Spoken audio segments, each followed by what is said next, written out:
اللهم صل وسلم وبارك على إمام المتواضعين. اللهم صل وسلم وبارك على راحم المساكين. اللهم صل وسلم وبارك على شفيع المذنبين إذا قام الناس إليك يا رب العالمين. يا رب، يا من لا يشغله شيء عن شيء، أنت عالم بخفايا الأمور ومحصي وساوس الصدور، وأنت بالمنزل الأعلى وعلمك محيط بالمنزل الأدنى، تعاليت علوا كبيرا. فاللهم يا مغيث أغثنا من شرور أنفسنا، يا واسع يا عليم يا ذا الفضل العظيم، فإنك إن تمسسنا بضر فلا كاشف له إلا أنت، وإن تردنا بخير فلا راد لفضلك.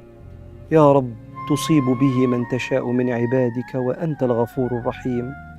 اللهم إنا فوضنا أمرنا كله إليك، وتركنا حوائجنا كلها بين يديك، فإنه لا يضيع عندك حق ولا يخيب لديك رجاء، يا رب الأرض والسماء، والحمد لله رب العالمين. اللهم صل وسلم وبارك على سيدنا محمد. ازيكم عاملين ايه؟ اهلا وسهلا بيكم في قناتي. لسه ما اشتركش يشترك ويفعل الجرس عشان يوصلوا اي فيديو انا بنزله، والناس المشتركه اول ما تفتح الفيديو تعمل لايك عشان اللايك هو اللي بيدعم القناه بيوصلها لاكبر عدد من الناس.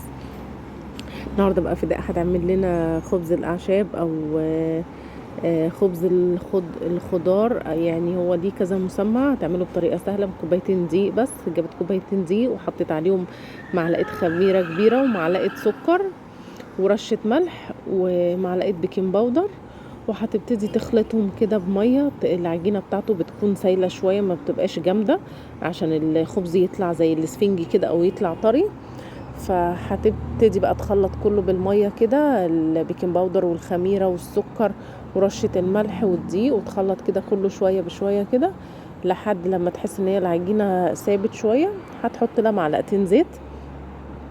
ده من احلى الخبز اللي ممكن تاكلوه مع شاي، تاكلوه مع يعني وانت قاعده كده. ده ممكن يتاكل كده وعادي، ممكن يتحط جنب الغدا او جنب عشاء برضو بيبقى حلو جدا. يعني هو ملهوش وقت معين، يعني بيتاكل مع سواء مع شاي او سواء مع غدا او مع عشاء، بيتاكل في جميع الاوقات وطعمه حلو جدا. هنبتدي بقى كده نعجن العجينه كويس. لو وصلتوا لحد هنا ولسه ما عملتوش لايك اعملوا لها لايك، لان هي بتبقى حابه ان هي تصور قوي الفيديوهات معايا. وهي كمان كانت عايزه تسجل الصوت، بس انا قلت اسجل لكم الصوت عشان يبقى مفهوم اكتر يعني. هنا هي المية طبعا دافية عندها. هتبتدي بقى تخلط كده الدقيق بالمكونات اللي حطيتها كده. بتحط شوية بشوية كده مية لحد لما العجينة زي ما انتوا شايفين كده بقت طرية كده خالص. هتحط عليها بقى معلقتين زيت كده مش كتير اهو، بصوا زي ما انتوا شايفين كده، وتقلبها وتغطيها بالاسترتش وتسيبها بقى تخمر شوية. هو عجينته اصلا بتبقى طرية كده اهو. بتبتدي بقى تخلطها كده، حطت الزيت هتبتدي تخلطه وتغطيها بالاسترتش وتسيبها شويه هيخمر بكل سهوله. لان زي ما قلت لكم هو ما بياخدش وقت في التخمير وما بياخدش وقت في الخميره اللي حاطينها بتبقى سريعه، ما بتاخدش وقت. يعني ما تسيبوش يخمر كتير عشان ما يبقاش ريحته خميره، لا بلاش. هنا خلاص بعد ما خلطناه كده هي سابته ربع ساعه بالكتير، ما سابتوش اكتر من كده. غطيته بالاسترتش وما سابتوش كتير يعني. دلوقتي بقى هنحضر. في ناس بقى بتحب تحط له زعتر واي بقى اعشاب انتوا بتحبوها ممكن تحطوها. وفي ناس بتحط له اوقات زيتون برضو وبقدونس وخضرة معاه. هي النهاردة حطت شوية بقدونس وبصل اخضر، كنا مقطعين شرح بصل اخضر، وحطت حبة البركة اللي انتوا حابين تحطوه حطوه. بصوا الخميرة ما شاء الله بسرعة خمرت، لان زي ما انا قلت لكم هو العيش ده ما بياخدش وقت في التخمير كتير يعني. هنا بعد ما خمرت خلاص هتجيب بقى البايركس بتاعنا او الصينية بتاعتنا، وهنبتدي ندهن فيها شوية زيت، وبعدين بندهن ايدينا زيت. بصوا ده البصل الاخضر اهو اللي قطعته، بصل اخضر وبقدونس كان متقطع عندنا حطيناه. وهتحط على الوش شويه حبه البركه. انتوا في اللحظه دي ممكن تحطوا زيتون، ممكن تحطوا جبنه مبشوره، اي حاجه انتوا حابين تحطوها حطوها. مش يعني مش بتتأيد ان هي، وممكن بقى تحطوا زي ما قلت لكم زعتر، حبة البركة، مش محتاجة ان انتوا تحطوا حاجات كتيرة فيه يعني.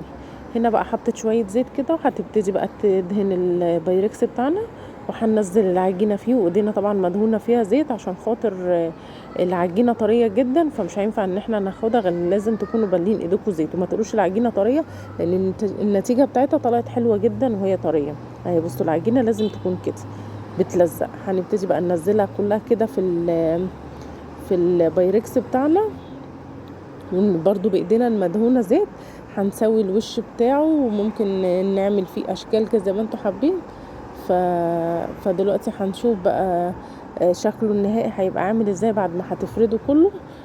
في اللحظة دي زي ممكن نحطه برضو زيتون على الوش، ممكن تحطوا زيتون وجبنة على الوش يبقى عامل زي البيتزا كده، بس الافضل ان انتوا تخلوا الحشوات كلها جواه، احنا بس حاطين على الوش كده شوية حبة البركة زي ما انتوا شايفين كده. بتبقوا مولعين طبعا الفرن عالي جدا على درجة حرارة عالية، لان الخبز ما بياخدش سوا كتير في الفرن، بس لازم تكون درجة الحرارة عالية عشان ما ينشفش منكم.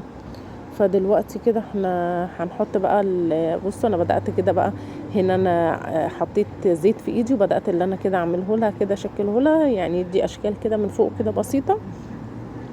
لو انتوا مش حابين عادي ان انتوا ما تعملوهاش يعني، كده كده هو بيطلع شكله حلو في الاخر، وما بقاش محتاج اي حاجة عليه.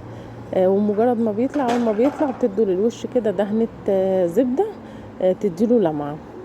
هنا خلاص كده خلصناه. وطبعا اهم حاجة في الموضوع بعد ما تدهنوه دهنة زبدة، ممكن مش عايزين تدهنوا دهنة زبدة، رشوه رشة بخاخ كده مية، وغطوه عشان ما ينشفش يعني. هنا خلاص بقى كده هندخله الفرن. خد ربع ساعة في الفرن. بصوا انا قسمته ازاي، خد ربع ساعة في الفرن، ما خدش وقت. وبصوا بقى طلع بالمنظر اللي انتوا هتشوفوه ده دلوقتي. منظره ولونه وريحته كانت حلوة جدا جدا. شايفين هو لسه في الفرن هنا كده خلاص، احنا شفناه لقيناه استوى، مش محتاج ان هو يقعد في الفرن اكتر من كده. خد لون وبقى طعمه حلو جدا. وبصوا بقى هش. ما تنسوش تعملوا لايك، واستنوا فيديوهات كتير.